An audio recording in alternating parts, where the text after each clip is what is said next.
Irmãos, graça e paz. Vamos abrir a palavra do Pai em Colossenses, capítulo 3, versículo 5.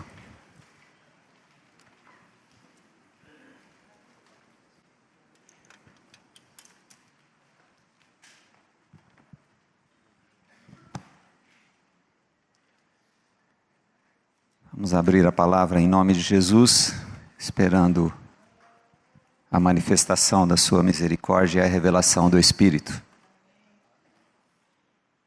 A mensagem do velho mendigo do Vale Estreito dizia o seguinte: sai o mendigo do Vale Estreito e entra o mendigo do Vale Nada. Era isso que ele passou, não saiu. Bem, esse ensino, esse estudo, ele chama Vida Cristã Normal. Mortificai, pois, os vossos membros que estão sobre a terra, a fornicação, a impureza, o apetite desordenado, a vil concupiscência e a avareza, que é a idolatria. Esse estudo, ele é chamado de ortoplaxia, que é diferente de ortodoxia. Ortodoxia é o ensino correto, e ortoplaxia é você usar o ensino correto na sua vida. E nós podemos pensar que hoje tem muito mais ortodoxia do que ortoplaxia?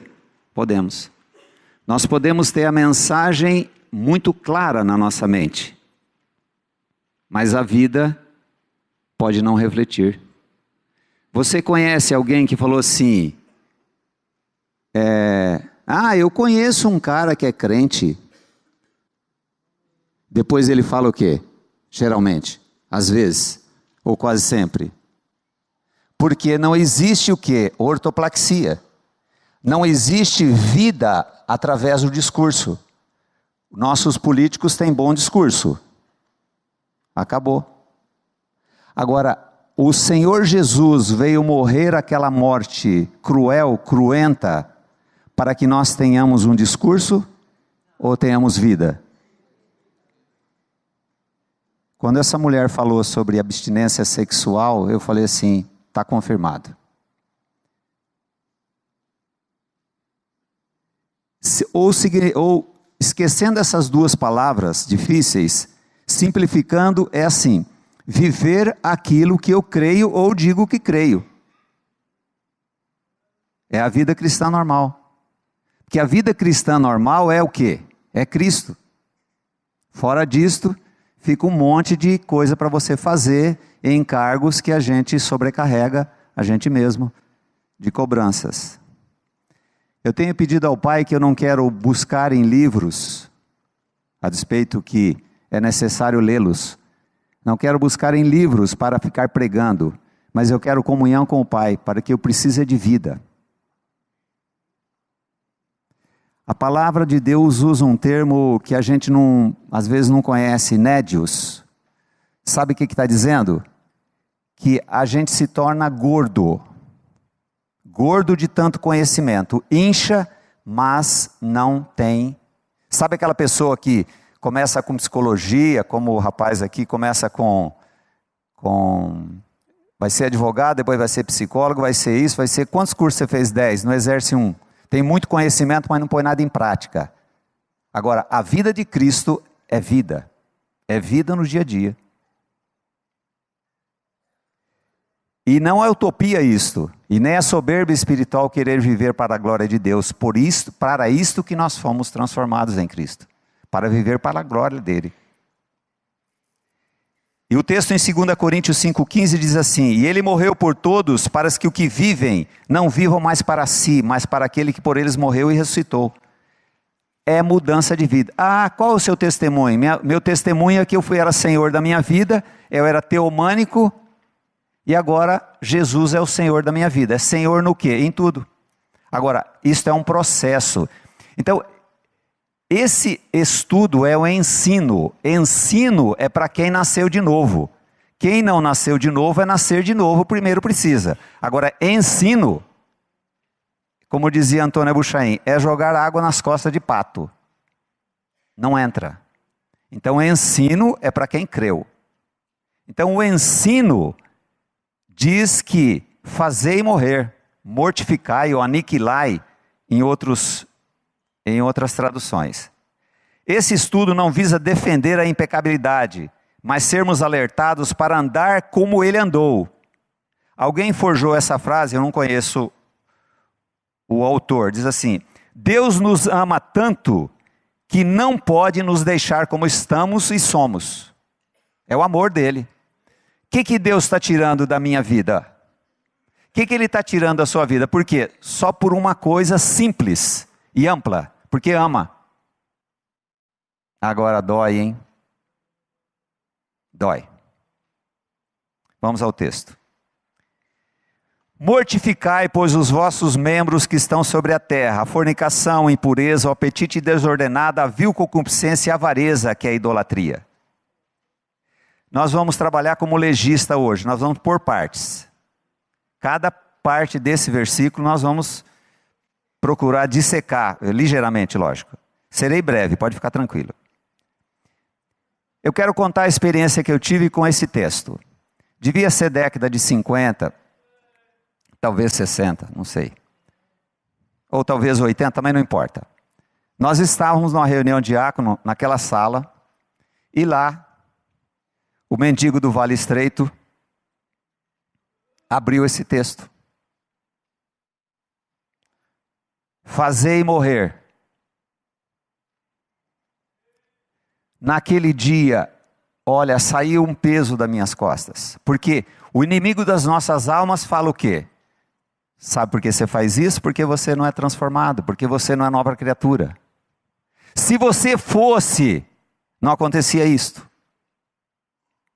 Então naquele dia, Deus começou um processo de tratar comigo, para que eu entendesse que o que aconteceu na minha vida, na nossa vida em Cristo Jesus,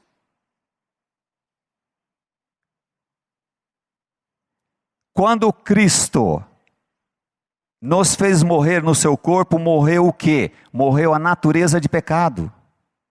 Nós estamos libertos da natureza de pecado, você já ouviu muitas vezes isso. Mas o que ficou em nós? A natureza terrena.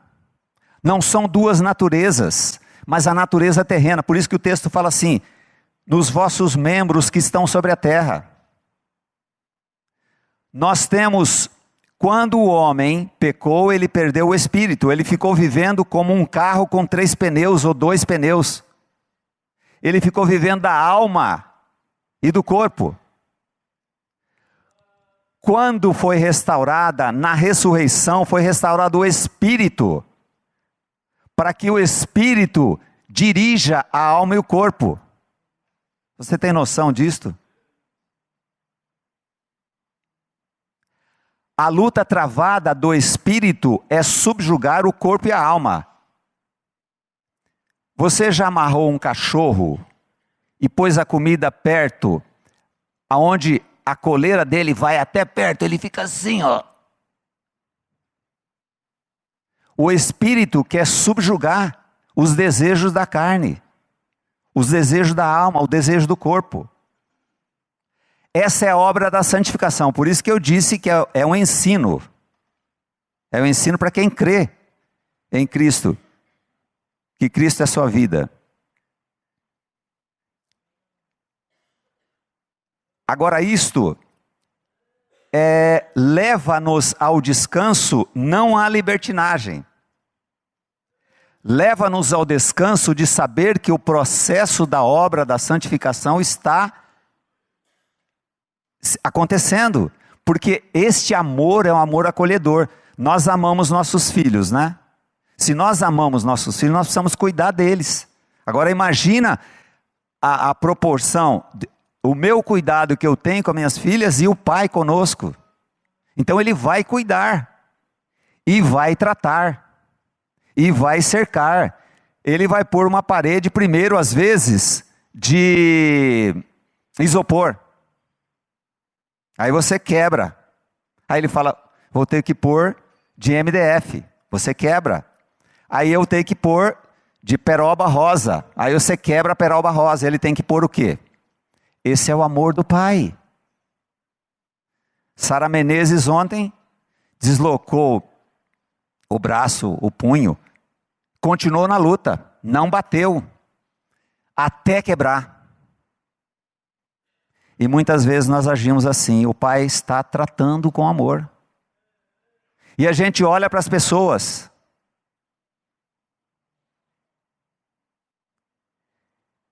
A coisa é tão grave, e você sabe bem disto, você que está sendo tratado.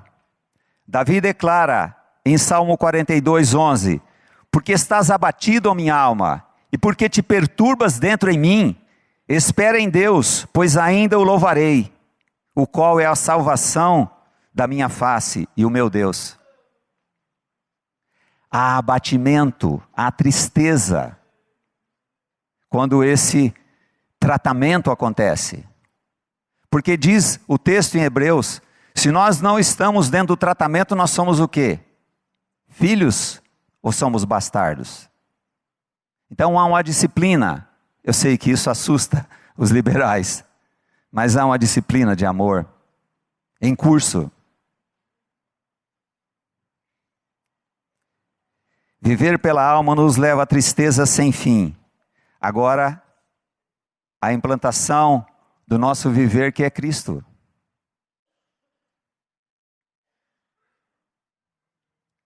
É o tudo da vida cristã.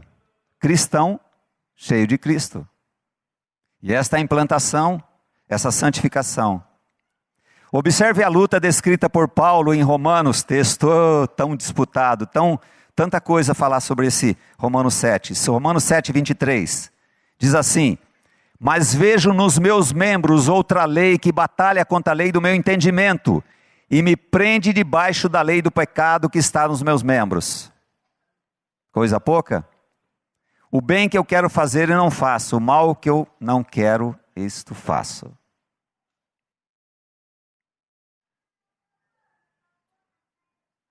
E aquela pessoa desesperadamente me pergunta,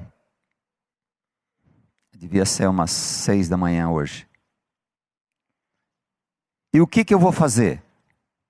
Então, já começa errado. O que eu vou fazer? Ó Senhor, como eu preciso crer no que o Senhor fez. Muda tudo.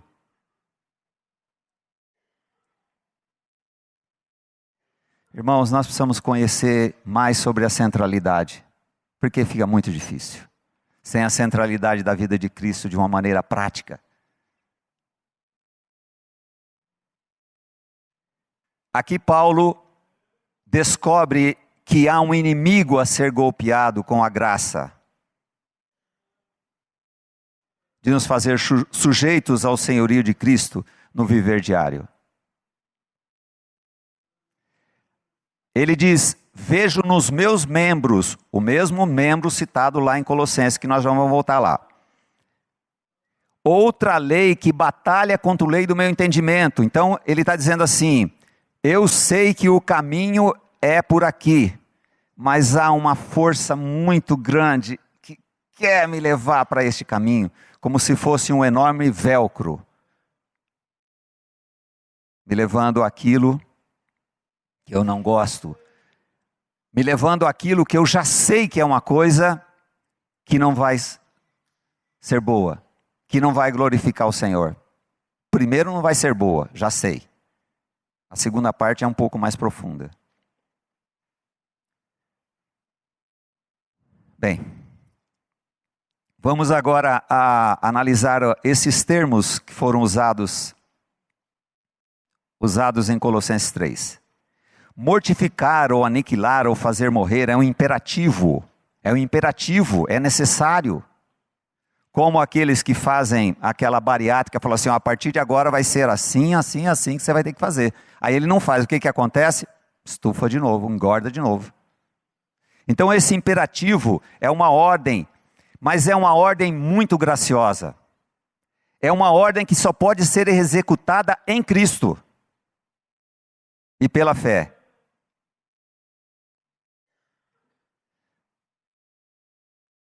Senhor, tem misericórdia. Fornicação, a primeira palavra do texto. Fornicação ou prostituição é a palavra porneia no grego, de onde vem a palavra pornografia, que não implica somente no ato sexual com prostitutas, mas o termo é mais amplo. Ato de fornicar, prática sexual que não é feita entre casados, o pecado da luxúria, pecado da carne. Vocês viram essa moça que falou sobre abstinência, certo? O texto fala sobre isto. Eu sei que hoje há muita liberalidade, mas quando pastoreava o Ministério Jovem, um casal, eles tinham marcado o casamento, não sei para quantos meses, eles ouvindo a palavra, foram orar ao Senhor, falou: Senhor, eles viviam na prática sexual, vieram, não tinham conhecimento da palavra, e achavam aquilo tudo normal. Aí, eles vendo que a vida de Cristo era uma vida santa, era uma vida fora das práticas usuais permitidas, eles oraram e falaram: Senhor, nós não queremos mais ter vida sexual. Nós queremos ter nossa vida sexual depois do casamento. E depois do casamento eles vieram me contar como Deus deu a vitória a eles. A entrega e a ação do Senhor. É sempre assim que acontece, não é assim? Agora, por que não acontece comigo? Às vezes não houve entrega. Porque a gente não faz esse jogo de entrega e não entrega. A gente negocia bem a conversa, né? Tem um discurso interessante, mas não há entrega, não há dependência. E depois ainda podemos culpar Deus que não resolve o problema. Mas onde está Deus que não parece que não está vendo? E a gente está tão arraigado, porque, queridos, essa foi nossa prática. A nossa prática foi sempre eu primeiro, eu sei fazer, eu faço, eu aconteço e eu sou o centro. Como o Protágoras disse, o homem é a medida de todas as coisas. Então eu nivelo as coisas por aquilo que eu penso, que eu acho, que eu sei. Você já foi fazer negócio com um cara malandro? Você, supostamente honesto, e o malandro. O malandro sempre está pensando que você vai enganá-lo, porque a medida dele é a malandragem. E o honesto também assim, ele pensa que o outro é honesto. Aí leva muitos tombos, porque acredita no outro e acredita nele também. Agora, no novo viver, precisa acontecer, e acontece pela graça, a metanoia, que é a mudança de mente. E a mudança de mente agora é: Senhor, não consigo. Se nós olharmos para esse texto e falar assim, então, agora vai ser diferente, já vai começar errado. Agora eu vou fazer isto, porque a primeira ação eu vou fazer isto. Aquela pessoa, a gente ri, mas é triste. Ela ouvindo sobre finanças e falou assim: então agora eu vou queimar todos os meus cartões, vou cortar meu talão de cheque.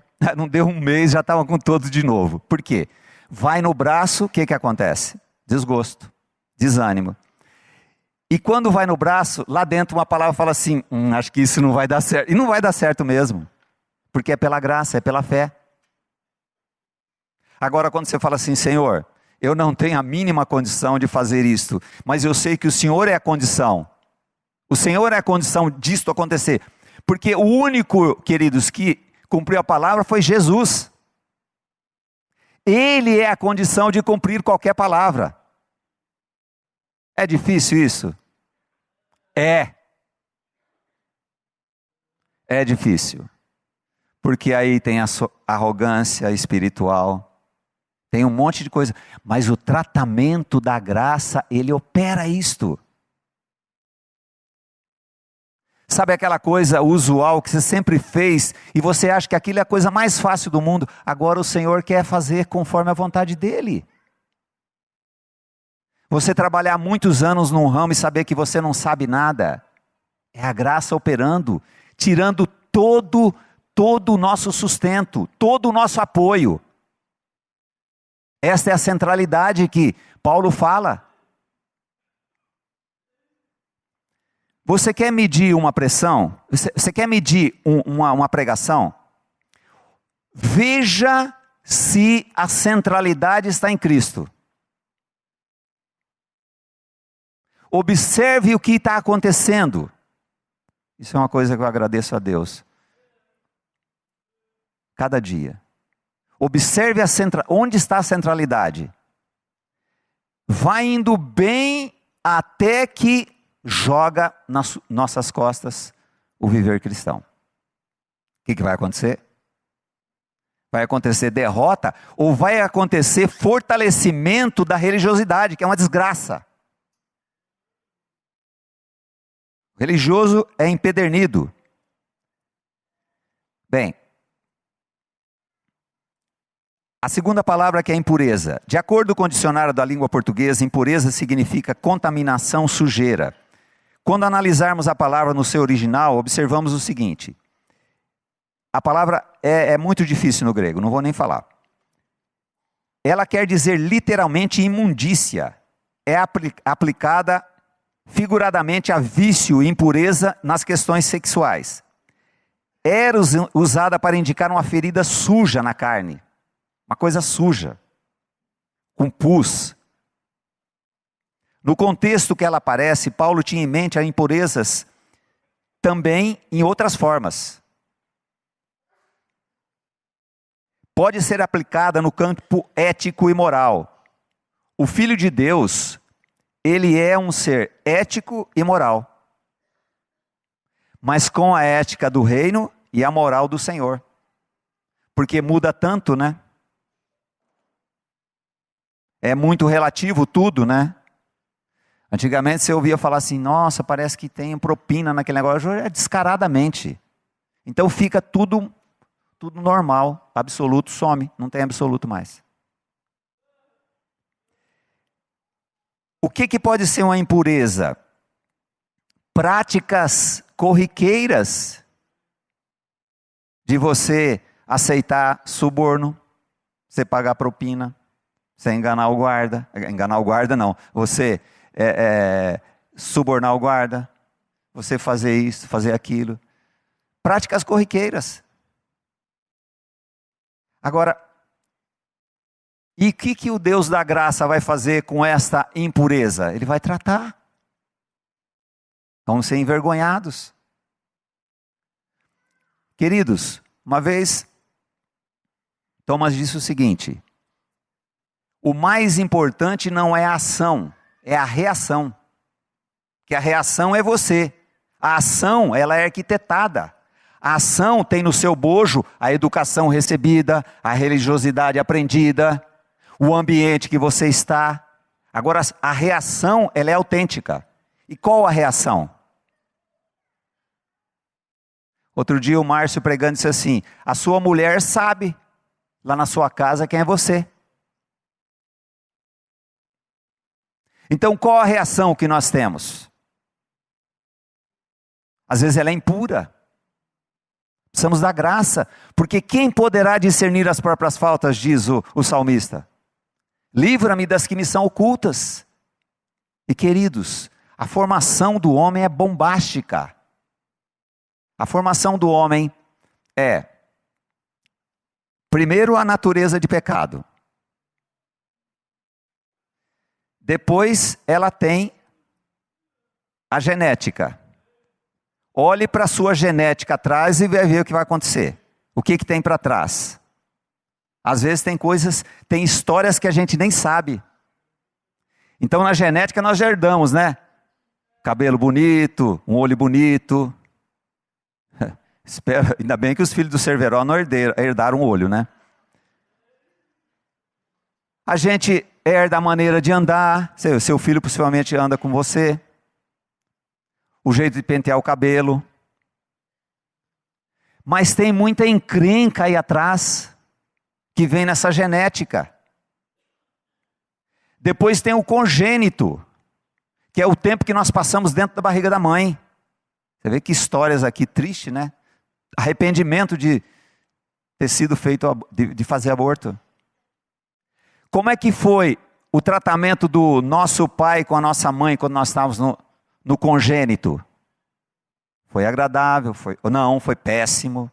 A mãe não queria um menino, veio a menina. Tá? Olha aí, só complica. Tá?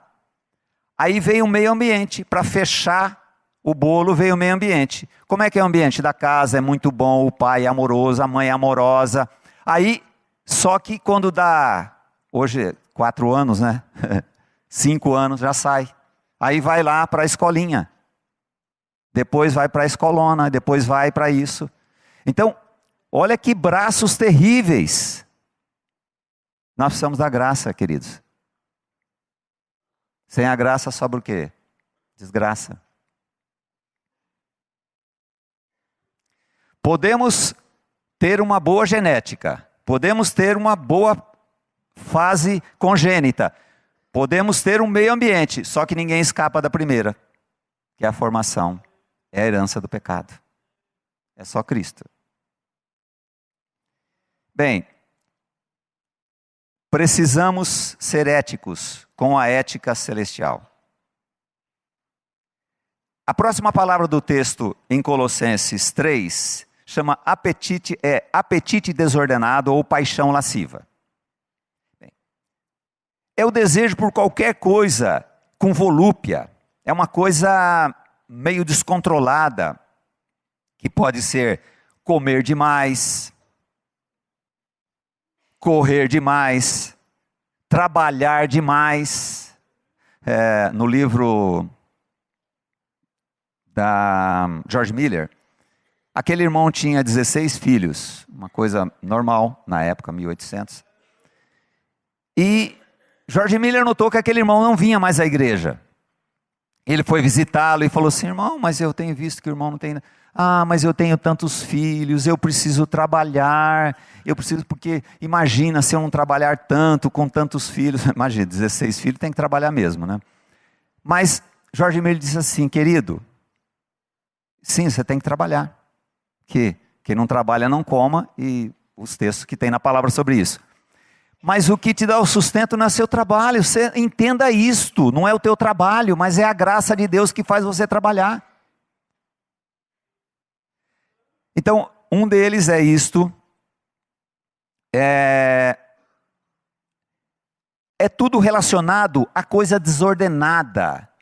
O que você tem na sua vida que é desordenado dessa maneira? Às vezes é religioso demais. Com esses contatos na internet, Deus abençoe a vida de cada um, mas o que mais temo é quando aquela voz do outro lado é assim: irmão, sabe, aquela voz piedosa, sabe, eu tenho medo desse tipo de voz. Então, às vezes é religioso demais, sabe? Então, é tudo relacionado a uma coisa que não tem controle. E começa a tomar muito o nosso tempo. O que está tomando muito o nosso tempo hoje? Às vezes é um apetite desordenado para qualquer dessas coisas. E é interessante que quando a gente pensa em assim, uma coisa desordenada, a gente pensa em coisa ruim, né? Fala assim: ah, nossa, isso é ruim. Não, são coisas boas. Mas coisas boas que tiram o nosso tempo, tiram o nosso foco. E a gente é tão animado com o projeto: eu vou fazer esse projeto, ei, amanhã vou trabalhar, vou ganhar, vou para aquela cidade, vou fazer isso, fazer aquilo, antes devias dizer. A gente não sabe o que é a nossa vida. Parece uma mensagem tão desanimadora, né? Mas a graça do Pai é que nos sustenta em tudo. Porque quando a gente faz o projeto, a gente fica muito animado, né? Falou assim: olha esse projeto, olha, graças a Deus, né? Entre aspas, assim. Mas olha que projeto bonito esse, né? Olha só, né? Então os projetos precisam dar errado. Porque o Deus da graça não dormita. Ele precisa tirar todo o nosso apoio, para que o nosso viver seja o quê? Seja Cristo, a essência.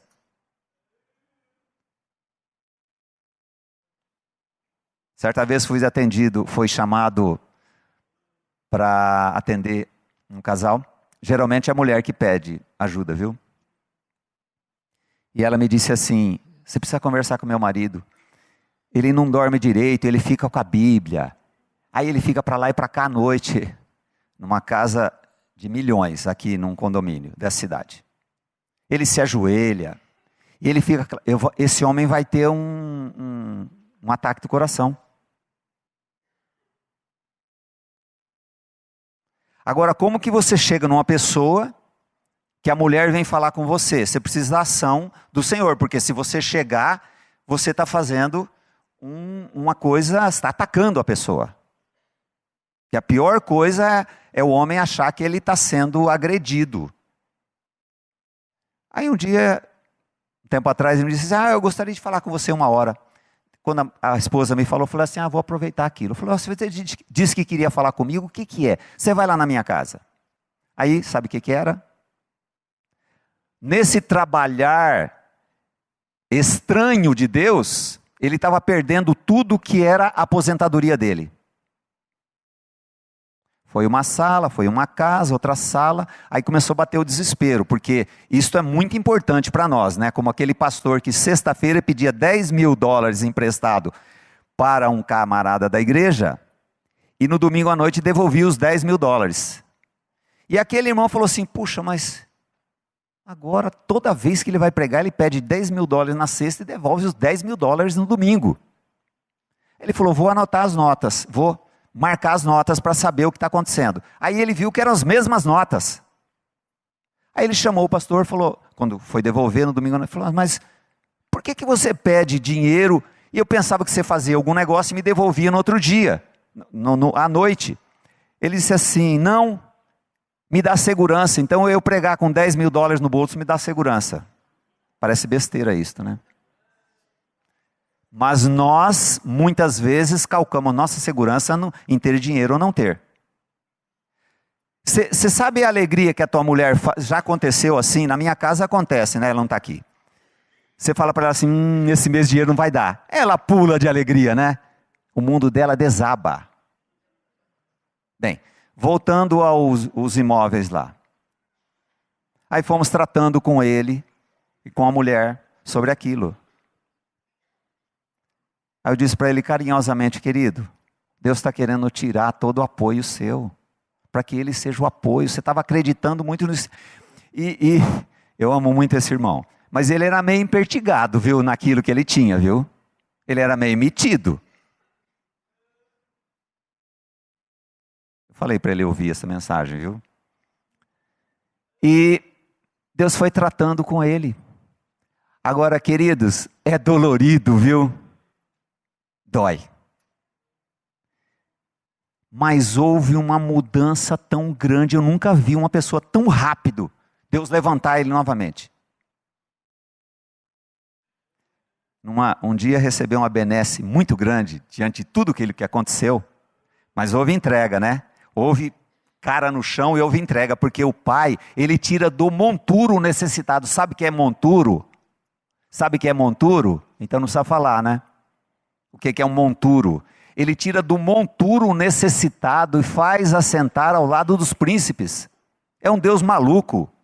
Ele tirou Mefibosete, que era manco, doente, cheio de problema psicológico, depressivo, e fez Mefibosete sentar na mesa dele, Davi.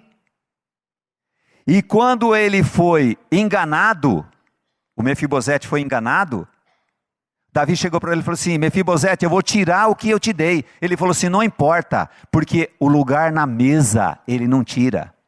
Porque ele foi enganado pelo servo. O servo Ziba enganou ele. Ele falou: não importa, o meu lugar na mesa não vai ser tirado. Quer dizer, eu sou filho. Faz muita diferença, hein? Faz muita diferença isso. Bem, aí ele recebeu, voltando ao rapaz dos bens, ele recebeu aquela benesse e ele me ligou. E falou assim: esse Deus é maravilhoso. com isso que eu recebi, eu pago a minha última dívida. Ainda vai sobrar dinheiro ainda. Graças a Deus. Foi tido como um dos 2 melhores gerentes daquele banco no ano passado. Esse é o Deus da graça, que precisa nos moldar. O que Deus está tirando da sua vida? Bens, saúde, uma pessoa que você diz que ama, um trabalho. Ontem, um amado que nós caminhamos há mais de 20 anos, uma história muito difícil, história de traição. Ele, hoje, graças a Deus, está uma bênção. Ele me disse assim que trabalha numa empresa e o patrão dele, pelo telefone, falou assim: você é um incompetente. Aí ele contou toda a história. Depois que ele ficou com a boca seca, eu disse para ele assim: querido, o pai que ama talvez está dizendo que o seu tempo terminou nessa empresa. Você viu como ele lhe ama? Agora ouvir isto é duro, porque a gente acha que fomos abandonados, que nós fomos abandonados quando acontece isso. Porque vem vergonha, e essa pessoa é muito trabalhadora, aplicada no que faz, apta para o trabalho, trabalha há muitos anos, ele gerencia 42 empresas e recebe o nome de incompetente.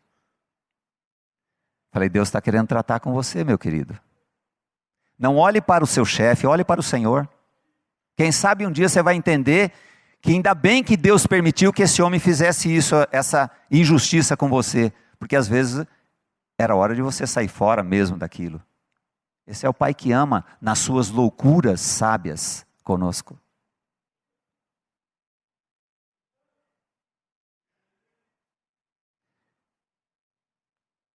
É necessário nós clamarmos misericórdia.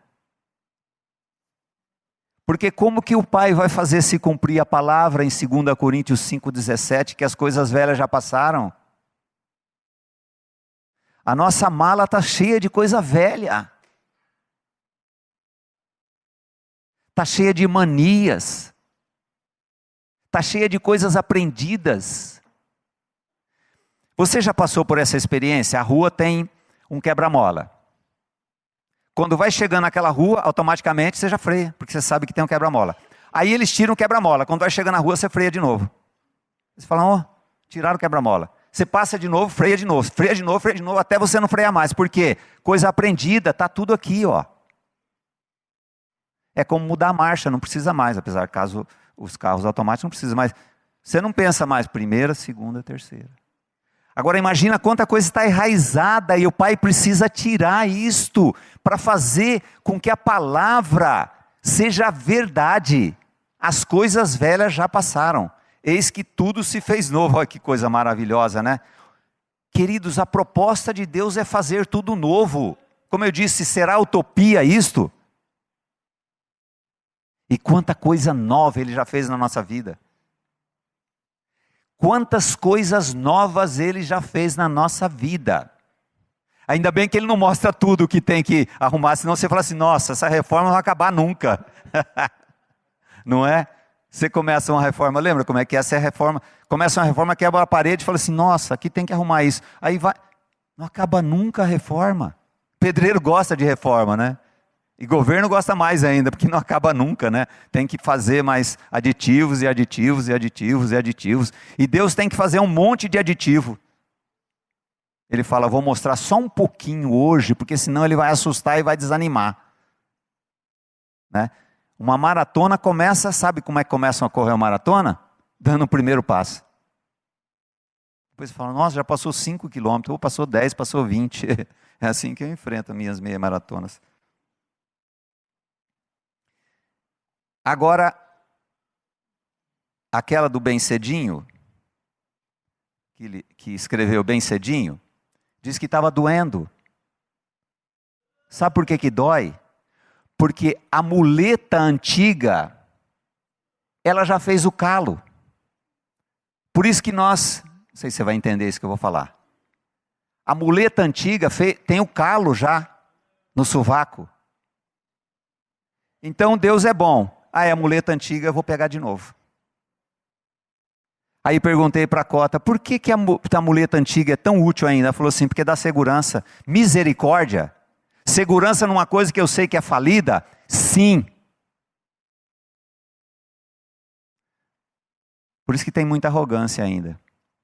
Coisa aprendida.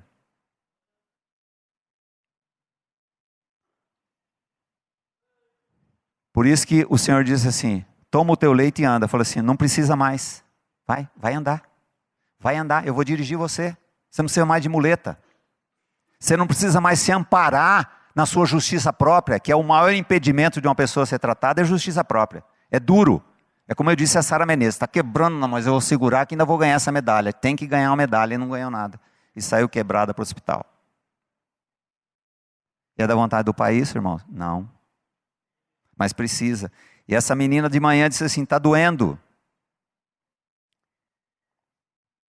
O fazer morrer, o aniquilar é uma cirurgia. E queridos, é uma cirurgia com anestesia. Você já tomou anestesia para qualquer tratamento? Não dói na hora, né? Não dói. Só que depois que passa o efeito, nossa, mas está doendo, hein? Está doendo. Então a entrega, eu disse para ela assim, a entrega na hora é um alívio. Você fala assim, nossa, vou entregar isso aqui, fiquei um alívio. Aí depois começa a falar assim, especialmente no campo amoroso, né? Você fala assim, então não vou querer mais nada com essa pessoa. Aí vão passando os dias, você fala assim, nossa, mas era ruim, mas era bom, né? Puxa, me tratava mal, mas ainda me ouvia, sabe? Aí você começa a duvidar que você tomou a atitude certa. Porque começa a doer. Porque a gente sonha que não vai ter dor. Crescer tem dor. A gente quando está crescendo não dói o joelho aqui, ó, porque está crescendo, está doendo. Então esse tratamento é com o bálsamo de Gileade, mas ele tem dor porque eu me apego e não quero, até quebrar, às vezes. E às vezes tem que quebrar.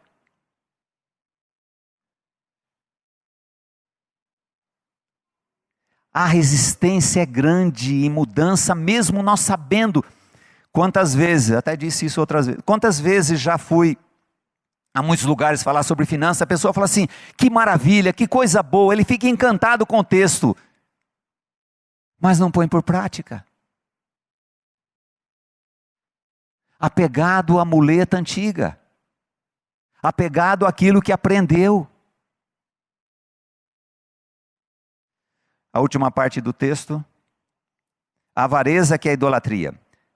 Amar o dinheiro e o que ele pode nos dar. É avareza, é idolatria. Como disse da outra vez, amar o dinheiro é uma prática de todos. Em uma grande extensão, uma pequena extensão. Todos nós amamos o dinheiro, ou o que ele pode nos dar. Ele nos dá segurança, a segurança de ter posses, como eu contei aquele assunto antes. Então, o que a graça do Pai vai fazer? Às vezes precisa quebrar. Às vezes a pessoa que é idólatra ao dinheiro, ela precisa quebrar. Ela precisa ir à falência. Para que Deus opere isto nela, sabendo que isto é importante. E Deus não tem problema nenhum com dinheiro. O problema é nós amarmos o dinheiro. Ele começar a tratar ser o Senhor da nossa vida. Por isso que ele é relacionado com idolatria, amar aquilo, sabe? Mas é uma coisa não verbalizada, queridos.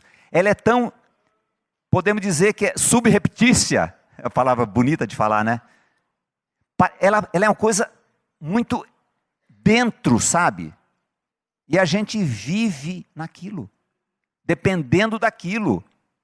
Como essa pessoa que eu contei, começou a chegar à idade, começou a ficar preocupado, logo agora que eu não vou poder trabalhar mais, quem vai poder trabalhar mais? Deus dá graça para a gente trabalhar até, a minha mulher já me animou, falei que eu nunca vou parar de trabalhar, falei que beleza, né? Amém, se for isso, amém, não tem problema nenhum. Mas você sentir que o chão debaixo de você está ruindo, você está perdendo tudo aquilo que você achava que era a sua base, É necessário por causa do amor. Como aquele exemplo até estúpido, né? O médico vai operar e fala assim, não, faz isso. Não, eu vou cortar aqui. Não, não corta não. Ué. Como? Esta operação da graça é assim, com anestesia da graça. Mas dói. Dói. John Owen disse o seguinte, a graça não anula, porque esse processo da santificação é sinergia. O processo da salvação é monergia, é Deus. O processo da santificação é sinergia, é Deus operando em nós para que isso aconteça. É uma coisa maravilhosa isto. Ele revela a você, e você fala, Senhor, eu entrego isto aqui. Eu entrego esta doença, eu entrego esse namorado, eu entrego essa minha filha rebelde, eu entrego esse meu filho drogado, eu entrego essa doença em tuas mãos, eu entrego.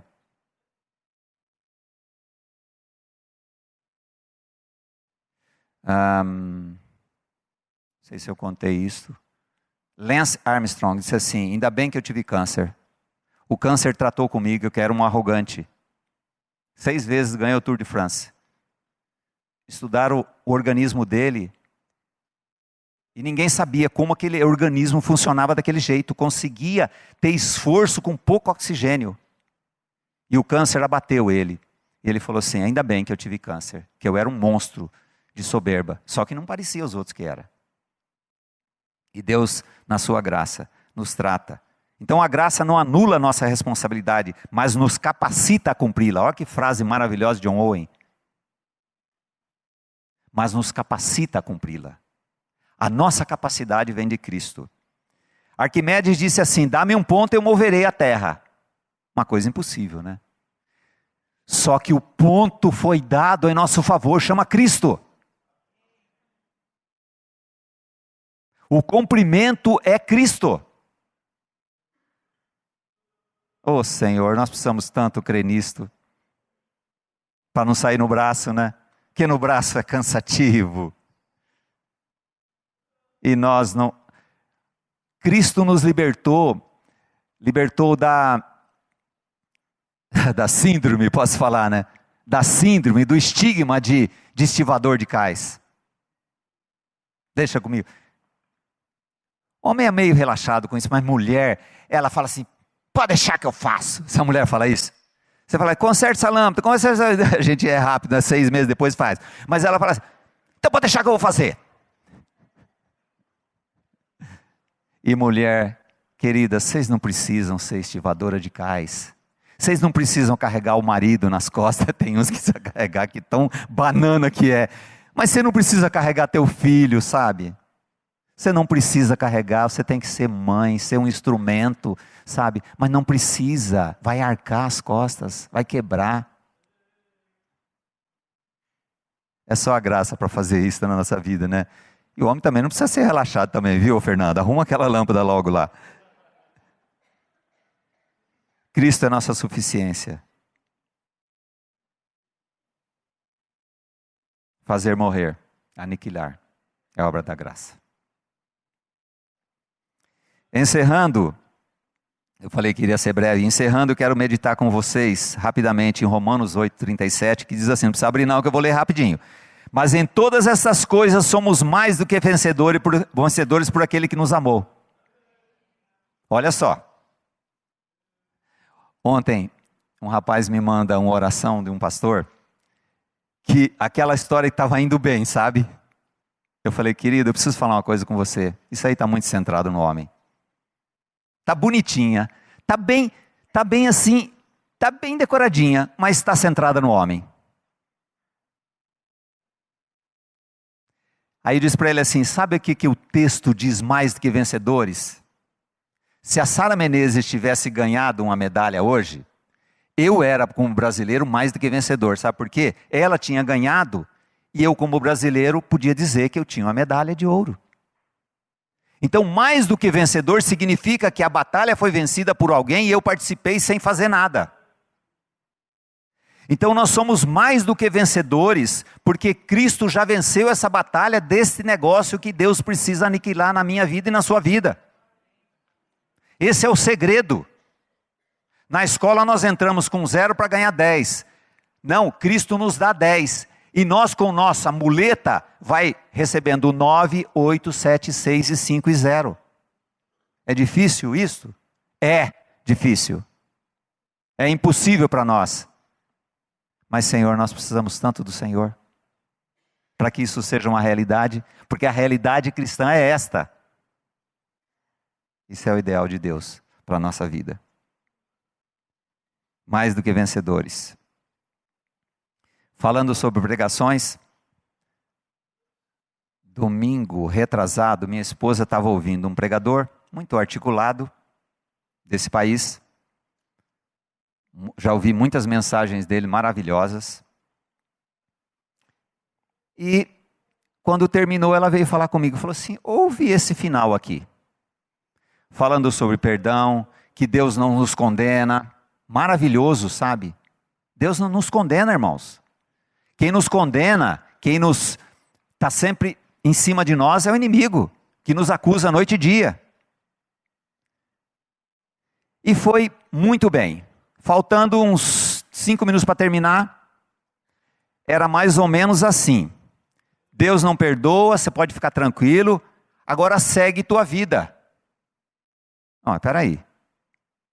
Se o texto diz assim: tirei o jugo das suas queixadas e lhe dei mantimento, significa que não foi só tirar o que me afligia, que era a natureza de pecado, eu precisava de alimento. E o alimento nosso, o que é o alimento nosso? É o pão da vida. Eu falei, na hora do fechamento do negócio, faltou a coisa importante, faltou centralidade. Sem a centralidade, só sobra o eu. E o eu é o nosso inimigo. Queridos, precisamos ser derrotados dia a dia. Somos chamados para a derrota. Tozer diz assim: aquele arguto homem chamado Jacó, que tinha aprendido na escola da malandragem, tanto que seu nome diz o que ele é, agarrador. Um dos significados de Jacó é agarrador, porque ele já começou agarrando já. Já começou querendo ser primeiro. Então aquele homem duro, que aprendeu na escola ladina, teve que ser quebrado. Teve que ser, saiu manco daquela batalha. Ele teve que ser derrotado no Val de Jaboque. E nós precisamos ser derrotados dia a dia, nos nossos conceitos, nas nossas coisas aprendidas, para que realmente Cristo em nós seja a esperança da glória. Que Deus nos abençoe, a despeito que fomos abençoados em Cristo Jesus com toda sorte de bênçãos espirituais nos lugares celestiais. Amém. Antes de encerrar, queria dizer para você, se você quiser receber áudios curtos de 5 minutos, mais ou menos, mande um WhatsApp para mim, no telefone 439107-7002. É grátis, viu? Essa semana uma pessoa perguntou quanto custa. Amém. Obrigado, queridos.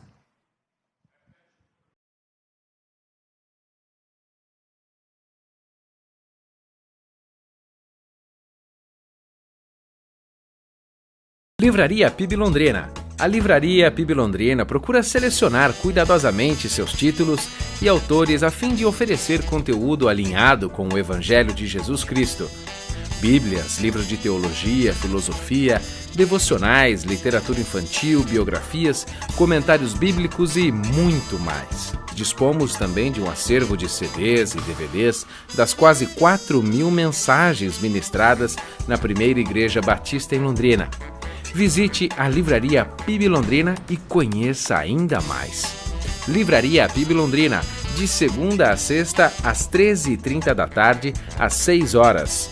Endereço: Avenida Paraná 76A, próximo ao Calçadão, no centro de Londrina. Ligue para 3372-8921 e acesse o site www.livrariapiblondrina.com.br. www.livraria.com.br.